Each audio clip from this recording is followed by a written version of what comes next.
Hello, आप सभी का स्वागत है हमारे यूपीएससी सीएफसी 2021 के पीवाईक्यू डिस्कशन में। तो ये हमारा पार्ट 3 रहेगा। तो इसमें हमने part 1 and part 2 already complete कर लिया है। पार्ट 3 में हम फर्दर क्वेश्चंस कंप्लीट करेंगे। ठीक है। पार्ट 3 में हम क्वेश्चन नंबर 13 तक ऑलरेडी कंप्लीट कर चुके थे। इसके बाद हम क्वेश्चन नंबर 31 करेंगे। तो हमारा स्टार्ट हो रहा है, हमारा हिस्ट्री का सेशन स्टार्ट हो गया है। वाह, अगर हम बात करें 1 से लेकर 15 तक हमारे इकोनॉमी के सेशंस चल रहे थे। फिर 16 से लेकर 30 के बीच में हमारे एनवायरमेंट एंड इकोलॉजी के क्वेश्चंस चल रहे हैं। एंड द 31st पे हमारा क्वेश्चन स्टार्ट हो गया है history based. History based question की बात करते हैं डिस्कशन। ठीक है। With reference to Chausath Yogini temple situated near Morena. Morena पता है सभी को, एमपी में है। Consider following statement. ठीक है। कंसिडर फॉलोइंग स्टेटमेंट की बात कर रहा है।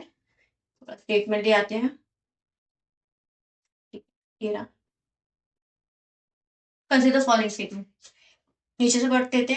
Its design has been has given rise to a popular belief that it was the inspiration behind the Indian parliamentary building। ठीक है, यहाँ पर हमारा एक फेमस थीम कर रहा है कि हिस्ट्री में अगर कोई चीज पूछी गई है और वो अगर किसी पर्टिकुलर फेमस थिंग से रिलेट कर रही है तो मोस्ट प्रोबेबली वो स्टेटमेंट करेक्ट होता है। ये हमारा टेम्पलेट होता है। ठीक, ये 2021 का है। 2021 में ये करंट अफेयर में ये क्वेश्चन बहुत था कि पार्लियामेंट्री बिल्डिंग, क्योंकि न्यू बिल्डिंग बन रही थी उस समय, तो इसलिए उसी से ये कनेक्ट हो गए, ये करंट बेस्ड क्वेश्चन बना है। It was meant to be promote for शेविनाइज कल्ट इन द रीजन। देखिए यहाँ पर स्वैप यूज कर सकता है। मैंने आपको स्वैप टेम्पलेट के ऊपर बताया है। ठीक है। तो स्वैप टेम्पलेट में क्या करते हैं, जैसे जैनिज्म को बुद्धिज्म से कन्वर्ट कर देते हैं, राइट। महायान को हीनयान से स्वैप कर देते हैं। अब इस स्वैप ट्रिक की बात हम एक और क्वेश्चन में करेंगे इसी पेपर में। और यहाँ पर सेवाइट से वैष्णवाइट कर देते हैं, राइट। तो इसमें हो सकता है कि ट्रैप हो, आप इसे मान के चल सकते हैं, काउंटर स्टेटमेंट तो कर सकते हैं, काउंटर आर्गुमेंट। तो हो सकता है कि गलत भी हो। इट इज ओनली, हाफी यहाँ पर लिखा ओनली। हिस्ट्री में इतनी आर्कोलॉजिकल इन्वेंशन की गई है, डिस्कवर्ड की गई है, और यू कैन से कंस्ट्रक्शन की गई है कि ओनली सर्कुलर टेम्पल होना बहुत ही मुश्किल है। ठीक है। इतने सारे छोटे मिनी टेम्पल्स होते हैं जो कि ऑलरेडी किसी ना किसी राजा के द्वारा कंस्ट्रक्ट किए गए हैं, और ये वन ऑफ द ओनली तो होगा नहीं। आपको पता है इंडो आर्किटेक्चर इन्फ्लुएंस हुआ है ये हमारे ग्रीक से। और सेम अगर हम द्रविडियन नेगरन स्टाइल ऑफ आर्किटेक्चर करेंगे, यहाँ पर भी एक अलग तरह से हसाला टाइप ऑफ आर्किटेक्चर जो कि इन्फ्लुएंस हुआ है। तो एक टाइप ऑफ आर्किटेक्चर दूसरे टाइप ऑफ आर्किटेक्चर से इन्फ्लुएंस होकर ऐड ऑन हो सकता है, राइट। जैसे हम गोल गुम्बद की बात करते हैं। गुम्बद में आप देखिए मुगल आर्किटेक्चर देखने को मिलेगा, ठीक है। साथ ही दिल्ली सल्तनत के भी आर्किटेक्चर देखने को मिलेंगे। तो ऐसे इन्फ्लुएंस है, राइट। तो अगर किसी पर्टिकुलर राजा ने सर्कुलर बेस्ड टेम्पल बनाया होगा तो हो सकता है कोई राजा से इन्फ्लुएंस होकर दूसरा टाइप ऑफ सर्कुलर टेम्पल बनाया विद कम कम फेमस होने के कारण। तो ओनली वन होना बहुत इनकरेक्ट लग रहा है। ठीक है। अगर मैं 2 को ऐसे एलिमिनेट करती हूँ, हमारा आंसर डायरेक्ट आ गया। 1 एंड 4 इज करेक्ट। और हमें 4 करेक्ट भी लग रहा था क्योंकि ये फेमस है। एंड 3 इसलिए क्योंकि ये वैष्णवाइज हमें सेवाइट भी हो सकता है। और यहाँ पर लिखा है it is a circular temple build during the reason of Kachchhapaghata dynasty. Kachchhapaghata dynasty. तो हमें नहीं पता था ये हुआ है, लेकिन ऐसे जैसे हमारा 2 एलिमिनेट हुआ, हमारा आंसर 1 एंड 4 आ गया। तो ऐसे आप विद ये बोल सकते हैं, काउंटर आर्गुमेंट्स करके, थोड़ा आइडिया लगा के, कॉमन सेंस लगा के आप क्वेश्चन तक पहुंच सकते हैं। वैसे उस समय किसी को नहीं पता होगा कि चौसठ चौसठ योगिनी टेम्पल और सर्कुलर टेम्पल है कि नहीं, किस राजा के काल में बना। ठीक है, जब तक ये क्वेश्चन ना पूछा गया यूपीएससी के द्वारा। तो यहाँ पर थोड़ा वैल्यू एडिशन कर लेते हैं। चौसठ योगिनी टेम्पल जो ये लिखा है कच्छ पघाटा डायनेस्टी, तो इसमें ये देवपाला किंग थे, उनके द्वारा बनाई गई थी 14th सेंचुरी के आसपास। ठीक है। ये ओनली सर्कुलर नहीं है। और यहाँ की बात करें तो ये शेवाइट है, शैविज्म का कल्ट पे बेस्ड है। एंड ये करेक्ट है, पार्लियामेंट्री बिल्डिंग से इन्फ्लुएंस हुई थी। ठीक है। तो आंसर आ गया 1। Next question, C again Indus valley civilization Asian history से क्वेश्चन है। Which one of the following Asian town is well known for elaborate system of water harvesting. C, water harvesting की बात करें, वाटर मैनेजमेंट की बात करें, अगर आपने एंशियंट हिस्ट्री पढ़ी होगी, इसमें डायरेक्ट पूछा है कि this is type of sites is known for the water harvesting reservoirs के लिए। ठीक है। Management, building series of dams. Dams के लिए कौन है, channelising water into the connected reservoirs. Dholavira Gujarat के साइड पर जाता है। कालीबंगन, राखीगढ़ी रोपर राखीगढ़ी हरियाणा के साइड पर जाता है, राइट। तो इसी से पता चल रहा है कि कौन सा होगा। यहाँ पर आंसर है धोलावीरा, जो कि बहुत ही फेमस रिजर्वायर के लिए माना जाता है। यहाँ पर आपको डैम्स, कैनाल्स देखने को मिलेंगे, यहीं पे वाटर रिजर्वायर्स, स्टैप वेल्स देखने को मिलेंगे, ठीक है। और कालीबंगन की बात कर ले भाई, ये जो हमारे ये धोलावीरा या रन ऑफ कच्छ में होता है, मिलेगा आपको। And if we talk about the Dholavira किस रिवर से एसोसिएटेड है, धोलावीरा लूनी रिवर से एसोसिएटेड। ठीक है, यहाँ पर मैं फैक्ट्स बता रही हूँ, आपको लिखते चलना चाहिए पेपर के साइड में। क्या क्या फैक्ट्स बता दिए। रन ऑफ कच्छ के साइड में है, लूनी रिवर एसोसिएटेड, यहाँ पर आपको रिजर्वियर्स, टैप वॉल्स मिलेंगे, वाटर मैनेजमेंट हार्वेस्टिंग का सिस्टम मिलेगा, जो ये स्टेटमेंट्स है सब देखने को मिलेंगे धोलावीरा में, ठीक है। कालीबंगन घग्गर रिवर से एसोसिएटेड है, ठीक है। एंड राखीगढ़ी हरियाणा से है, कालीबंगन ब्लैक बैंगल्स के नाम से जानी जाती है। राखीगढ़ी में आपको कपल बरियर्स देखने को मिलेंगे, हरियाणा में बेस्ड है। एंड तो जो हमारे ये रोपर हो गया, ये सतलज नदी के किनारे बेस्ड है, ठीक है। ठीक है, थोड़ा राइटिंग में सही कर दूं, बट ये तस्वीर में लिखना होता है कि सतलज के किनारे हमारा राखीगढ़ी भी इस रोपर बेस्ड है। कालीबंगन हमारा घग्गर रिवर पे है, एंड ये धोलावीरा लूनी पे बेस्ड है, ठीक है। तो यहाँ से आप बना सकते हैं। और क्या कहते हैं, कालीबंगन में आपको प्लफ फील्ड का भी एग्जाम्पल देखने को मिला होगा, और ये ब्लैक बैंगल्स के नाम से तो जानी जाती है, ठीक है। एंड राखीगढ़ी हरियाणा में हो गई, एंड द ऊपर, ठीक है। ये हमारा 32 का क्वेश्चन हो गया। 33, अभी ये इंटरेस्टिंग हो जाएगा। In the first quarter of the 17th century, timeline narrow कर दिया है, तो मतलब 1600 से लेकर 1625 की बात कर रहे हैं, 17th सेंचुरी के फर्स्ट क्वार्टर, ठीक है। क्वार्टर 15 तक होता है। In which of the following were the factories of the East India Company located. तो मतलब ये बहुत ही नैरो स्टेटमेंट है, कि इसने बहुत नैरो कर दिया कि 25 सालों के बीच में कौन कौन सी कंपनी ईस्ट इंडिया कंपनी के द्वारा लोकेटेड है, ठीक है। भरूच है, चिकाकोले है, तिरुचिन्नापल्ली, ये मुझे भी नहीं पता चिकाकोले है तिरुचिन्नापल्ली है कि नहीं।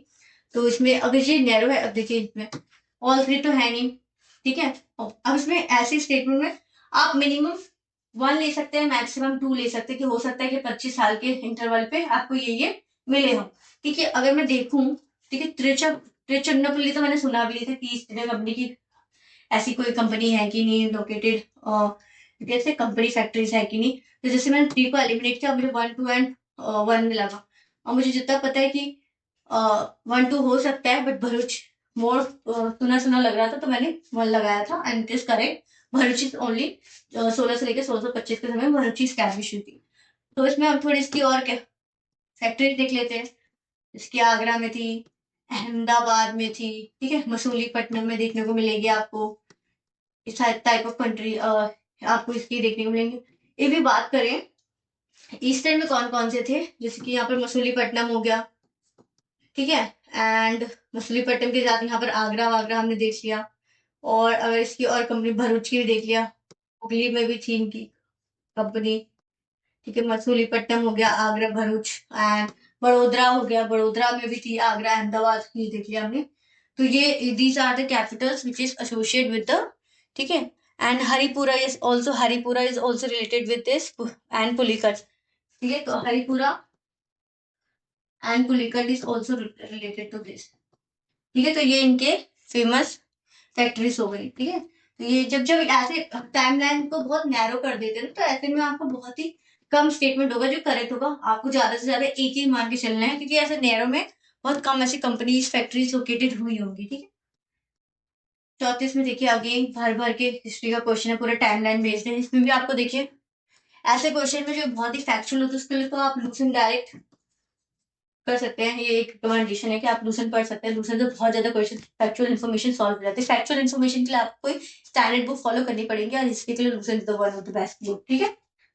And we talk about the, देखिए डिक्लाइन ऑफ द गुप्ता की बात करें, until the rise of the Harshavardhana in the early 17th century, which of the following kingdom were 7th century की बात है, 16 के आसपास की बात कर रहे हैं, ठीक है, ईडी की। विच of the following kingdom were holding power in the northern India. Northern India देखिए, इंडिया सब कंटिनेंट के उस समय 1600 में नदर इंडिया बहुत ही बॉर्डर पे था। ये तो दिल्ली सल्तनत एंड बाबर के बाद आने के बाद इंडिया था श्रंक हो गया, ठीक है। Invasion, Nadir invasion, these all thing, ठीक है। तो इसमें बात कर रहे हैं गुप्ता एंड हर्षवर्धन के बीच के समय की बात, मतलब गुप्ता के डिक्लाइन के बाद 600 के and under the rise of the Harshvardhan, ठीक है। अब देखते हैं इसमें क्या है। Gupta of Baghdad, Parmar of Malwa, Pushpabhuti of Thaneshwar. देखिए पुष्पभूति ऑफ थानेश्वर से कुछ याद आ रहा है? Harshavardhana is associated with this kingdom, Harshavardhana, Harshavardhana and वह Harshavardhana, Harshavardhana is associated with the Pushpabhuti of Thaneshwar kingdom से था, वो राजा था पुष्पभूति ऑफ थानेश्वर किंगडम का, ठीक है। अब ये पूछ रहा है until the rise of the Harshvardhan, तो ये क्यों नहीं आएगा 3? हो सकता until the rise of the Harshvardhan की बात करें, हर्षवर्धन के आने तक, और Harshvardhan one of the famous kingdom of Pushpabhuti of Thaneshwar, और पुष्पभूति ऑफ थानेश्वर को भी तो किसी ने फाउंड किया होगा, तो वो फाउंडर भी तो उसी में इंक्लूड हो जाएगा, उसी टाइम लाइन में, तो क्यों नहीं होगा आपका 3, ठीक है। 3 से देखिए इसमें है 3 और इसमें ये और ये ऐसे एलिमिनेट हो गया, 1 3 4 6 या तो 2 3 4। अब ये कहानी चल रही है, अब इसमें भी हमें पता चल गया 4 4 कॉमन आएगा, तो 4 इज ऑटोमेटिकली करेक्ट। वो खारिज ऑफ कन्नौज पता भी नहीं सही था कि हिंदी, ठीक है। अब देखिए यहाँ पर एक कैच ये आ गया कि इसमें से कैसे आपको करेक्ट करना है, ठीक है। यादवास ऑफ देवगिरीज, अभी मैंने कैसे सॉल्व किया है क्वेश्चन को मैं आपको बताती हूँ, मेरी mind set. Yadavas of Devagiri, Padma movie, Padma Padmavati movie तो सबने देखी होगी, पद्मावती, ठीक है। पद्मावत मूवी सबने देखी होगी, उसमें जो थे ना यादवास ऑफ देवगिरीज, देवगिरीज के बारे में आपने पढ़ा ही होगा।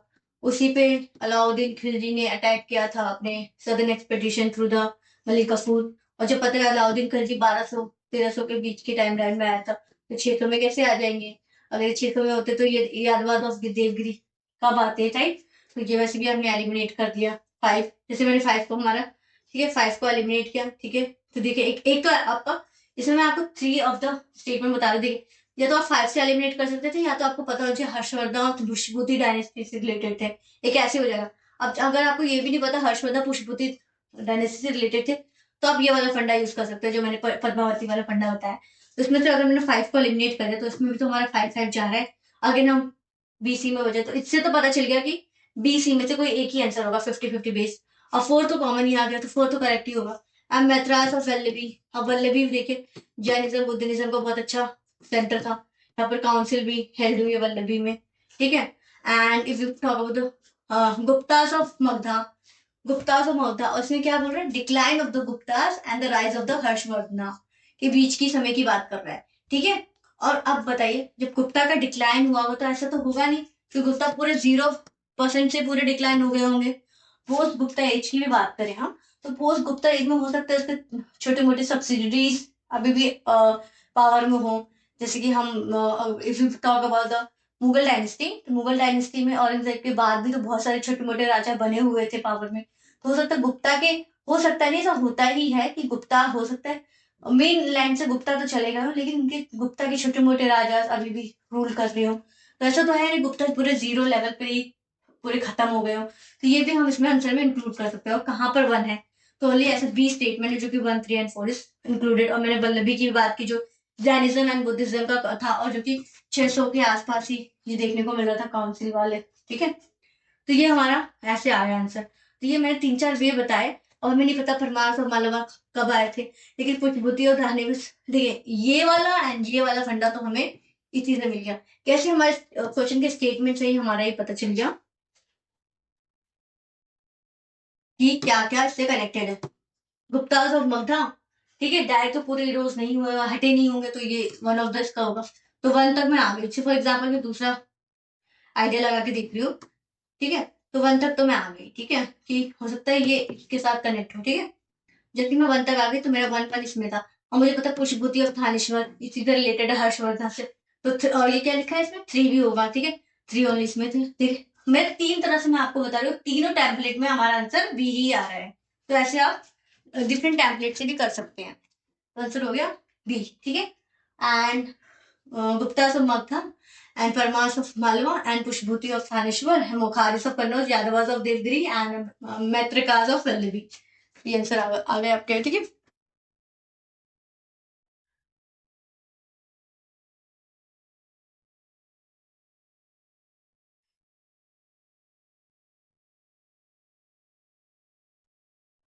ठीक है, तो according to Portuguese writer Nuniz, women of Vijayanagara empire was expert in which of the following area. ठीक है, वुमेन्स की बात करें, वुमेन ओरिएंटेड क्वेश्चन आ गया।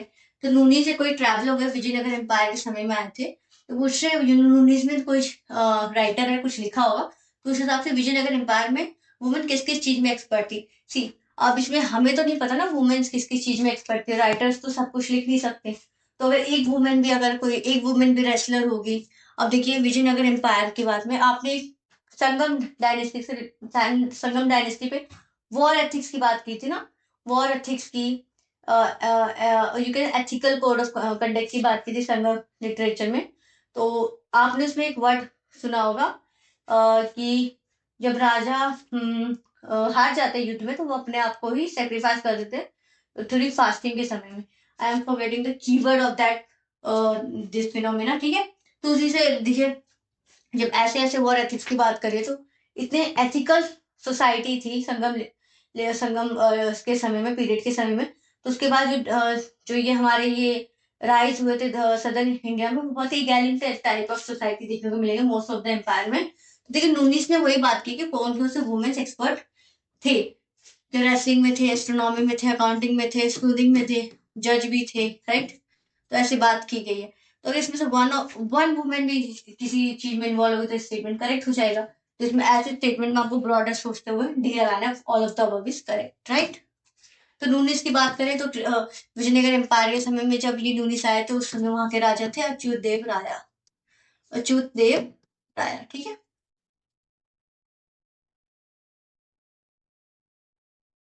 Next question.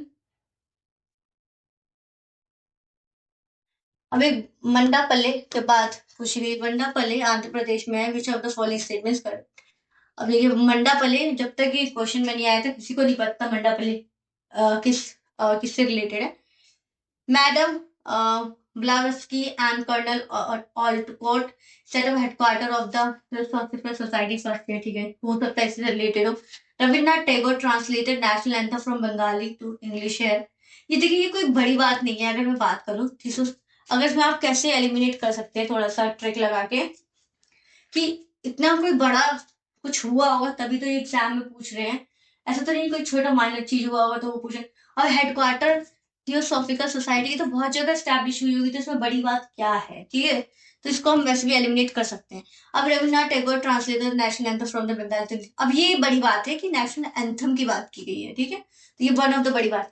Sitaramayya led the quit India movement to Andhra region from A. अब ये quit India movement हर एक जगह से, अलग अलग जगह से किसी ना किसी लीडर के द्वारा मतलब लेड किया गया था। तो उसमें भी ये कोई कोई बड़ी बात नहीं है, बहुत ही यू कैन से कि नेशनल क्विट इंडिया मूवमेंट जो था बहुत ही ब्रॉडर मूवमेंट था। हर एक कोलकाता से किसी पर्सनालिटी ने लेड किया होगा। यहाँ पे बात करें कि you can say Andhra reason से सीतारामैया ने लेड किया था। तो और भी रीजन से हो सकता है, तो ये मंडे पल्ले के बारे में क्यों बात करें। अब देखिए, अब आपको लगेगा मंडे पल्ले आंध्र प्रदेश में है एंड ये भी आंध्र रीजन की बात करते हैं, आप कनेक्ट कर सकते हैं। ऐसा भी आपका थिंकिंग डेवलप होगा, माइंडसेट। अब दूसरा पढ़ते हैं, Pingali Venkayya design the three colour national flag here. अब ये भी बड़ा इवेंट है as compare to these two events are more bigger. और जितने बिगर इवेंट्स होंगे सिर्फ एग्जाम में पूछेगा, माइनर इवेंट्स पूछने लग गया तो एग्जाम इवेंट्स बेस्ड ही बन जाएगा, राइट। और कितने लोग वो इवेंट्स याद कर पाएंगे। ठीक है, तो 50-50 पे अगेन हम आ गए, या तो आपका ए सही है या तो सी सही है। ठीक है, तो इसका आंसर है C, Rabindranath Tagore translate national anthem from Bengali to English here. And यहाँ पर ये इंडियन नेशनल कांग्रेस का सेशन था, कोलकाता सेशन में ये किया गया था, फर्स्ट बार इसको गाया गया था। अगर बात करें इंडियन नेशनल कांग्रेस की, तो कोलकाता जो कि 1911 के समय में हुआ था, जब फर्स्ट बार इंडियन नेशनल एंथम को संग किया गया था। ठीक है, तो और ये जो सोर्स की बात करूँ कि किस सोर्स से लिया गया था, ये आपके मंडे पर लिया है ना। जब ये आई थिंक क्लास 6 की एनसीईआरटी की पॉलिटी की किताब है, राइट, उसका में जब ये आप पढ़ते हैं ना तलिस्मान, प्रियम्बल, जैसा आप प्रियम्बल पढ़ते हैं, प्रियम्बल के जो फ्रंट पेज में प्रियम्बल का पूरा ये फोटो कॉपी होती है, उसके जस्ट नीचे कॉर्नर में लिखा है Madanapalle, Rabindranath Tagore translated national anthem from Bengali to English from in Madanapalle. ठीक है, क्वेश्चन नंबर 37 देखिए, अभी जो 2025 का टेम्पलेट से लग रहा है कि ये 3 कॉलम बेस्ड हो रहा है। जैसे कि हिस्टोरिकल पेज पूछ रहा है, वेन्युलम 4 पूछ रहा है, एंड देन उसका क्या पूछ सकता है, टाइमलाइन पूछ सकता है कि न्यूलिथिक साइट है, चाल्कोलिथिक साइट है, मीसोलिथिक साइट है, तो ऐसे पूछ सकते हैं 3 कॉलम बेस्ड पे। ठीक है, इसी हिसाब से हमें इसको वैलिडेशन करना है। मुर्दाहोम सबको पता है, कश्मीर में है, बहुत ही फेमस साइट है, और उसमें सबको पता है पिट बरियल्स देखने को मिले हैं, पिट बरियल्स, पिट dwellings, ठीक है, बरियल्स देखने को मिलते हैं। यहाँ रॉक कट श्राइन्स कैसे हो जाएगा, ठीक है, 1 तो ऐसे भी गलत है, सबको पता है। अब 3 एंड 2 3 में है, चंद्रकेतुगढ़ टेराकोटा आर्ट के लिए फेमस है, ज्ञानेश्वर कॉपर आर्टिफैक्ट्स के हैं, और ये मैं बता दूं कि न्यूलिथिक साइट है। ठीक है, ठीक है, and god of copper artifacts मतलब चारकोलिथिक साइट से रिलेटेड हो जाएगा, एंड दिस टेराकोटा आर्ट। तो इसका आंसर है डी, 2 and 3 इज करेक्ट। तो ये डायरेक्ट था इसका आंसर। बुरजा हम is the easy one two eliminate. ठीक है, पिट बरियल्स देखने को मिला है, और बरियल्स की साइड देखने को मिली है। ठीक, अभी हमारा ये क्वेश्चन है again history based. the following statement, ठीक है, during the regime of the Iltutmish, Genghis Khan reached the Indus in pursuit of the fugitive Khwarizmi prince। ठीक है, अब ये आपने कहानी पढ़ी होगी कि इल्तुतमिश के समय में कोई खारजी प्रिंस है जो कि फ्लीट हो गए थे, इंडिया की तरफ आ रहे थे। ठीक है, तो चंगेज खान का पीछा कर रहे थे, लेकिन उसने मना कर दिया था उनको रेफ्यूजी डिक्लेयर करने से। ठीक है, तो ये उस समय की बात है। It was during the reign of the Muhammad bin Tughluq that Timur occupied the Multan and cross the Indus. अब मोहम्मद बिन तुगलक की अगर टाइमलाइन की बात करें, अगर चल ठीक है, इतना याद भी नहीं होता किसी को टाइमलाइन, तो उसको थोड़ा छोड़ते हैं। It was during the reason of the Devaraya one of the Vijayanagara. अब देखिए यहाँ पर किंग की बात करी, मोर प्रिसाइज किंग की। विजयनगर एम्पायर में क्या होता है ना, किंग को एक्सचेंज कर देता है। Vijayanagara empire is famous topic for the UPSC. 2024 में डायरेक्ट क्वेश्चन आया, 2025 में डायरेक्ट क्वेश्चन आया। ठीक है, अब 2021 में देखने को मिल रहा है, अगेन 22 एंड 23 में भी डायरेक्ट क्वेश्चन देखने को मिला था। ठीक है, और सेम ही एक ही पेपर में इंटर पेपर 10th की बात करें तो हमने अच्युत देव राय के ऊपर पढ़ा, कृष्ण देव राय पर पढ़ा। ठीक है, विजयनगर एम्पायर एक ही क्वेश्चन 3-4 क्वेश्चन में आ चुके। तो ये होना थोड़ा गलत हो जाएगा कि इसी राजा के समय में आए होंगे, देवराया 2 के समय विजयनगर एम्पायर के Vasco the gamma reach the. और वास्को द गामा आपको ये तो पता ही है 1498 के समय, तो 1948 के समय में आए थे। तो उस समय जो कृष्णदेवराय राजा थे, ठीक है, और ये माना जाता है कृष्णदेवराय राजा थे जब वास्को द गामा आए थे। क्योंकि जैसे मैंने 3 को एलिमिनेट किया, 1 and 2, और मुझे पता है ये 1 इज करेक्ट है, और all about is 2 is correct और नॉट। मोहम्मद, और यहाँ पर ये कंटेम्प्रेरी का गेम खेलता है यूपीएससी की, जब ये राजा था तो ये आए थे, ये दिस पर्टिकुलर थिंग हैपेंस, तो इस समय वो राजा थे, तो यहाँ पर ये गेम खेलता है, और ये मोस्ट प्रोबेबली गलत ही होता है। ये गलत ही होता है, तो आंसर हमारा हो जाएगा ओनली 1 इज करेक्ट। ठीक है, तो इसमें जो हमारा आंसर आ जाएगा ओनली 1 इज करेक्ट। ठीक है, अब बात करें, अच्छा इसमें ये बताना रह गया टाइमलाइन का, कि जो मोहम्मद बिन तुगलक थे, ये 1350 के समय में ही इनकी मृत्यु हो गई थी, और टैगोर 1370 के समय में देखने को मिलते हैं। तो इसमें गैप था 220 सालों का, तो 20 सालों का गैप था, तो उसी के समय में कैसे आ सकते, ये भी बात है। ठीक है,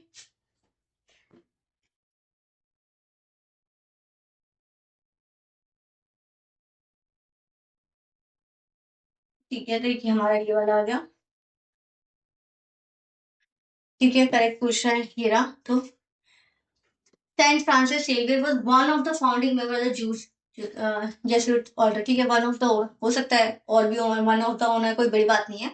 Saint Francis Xavier died in Goa and a church is dedicated to him there.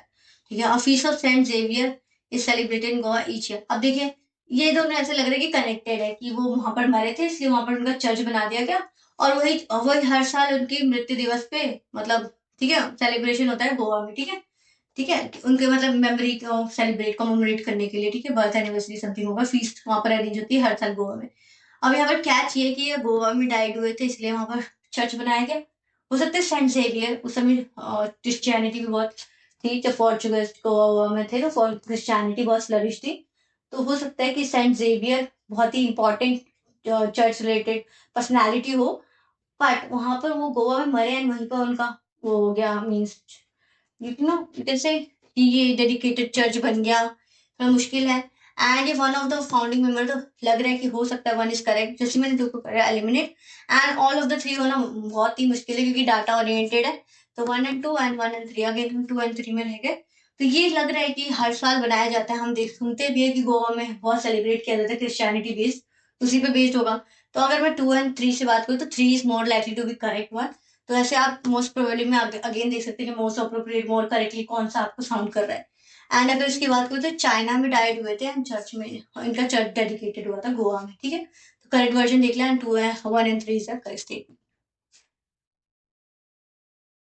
ठीक है। मिताक्षरा एंड दया भागा के ऊपर फिर से पूछिए, ठीक है। तो मैं इसमें पूछ रहा है कि कौन सा सही है, ठीक है। Mitakshara system deal with the matter related to the property held by the male member only, ठीक है, of the family, where their bhaga system deals with the matter related to the property held by the both male and female members of the family। अब देखिए यहीं पे आपको swap लगाना है, swap trick लगानी है। जैसे मैंने कहा ज़ैविनिज्म बुशेविज्म से स्वैप हो जाता है, स्वैप कर देते हैं।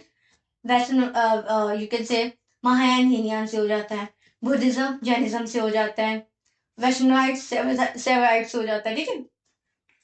ये ऐसे ऐसे होता है। तो हो सकता है यहाँ मिताक्षरा दया भागा से स्वैप कर दिया होगा। बहुत इजी है यूपीएससी एग्जामिनर के लिए ये स्वैप करना, ठीक है। तो स्वैप को आपको क्या करना है, रीअरेंज करके पढ़ना है कि यहाँ पर आपको दया भागा लगाना है, यहाँ पर मिताक्षरा लगाना है, ऐसे भी कर सकते हैं, ठीक है।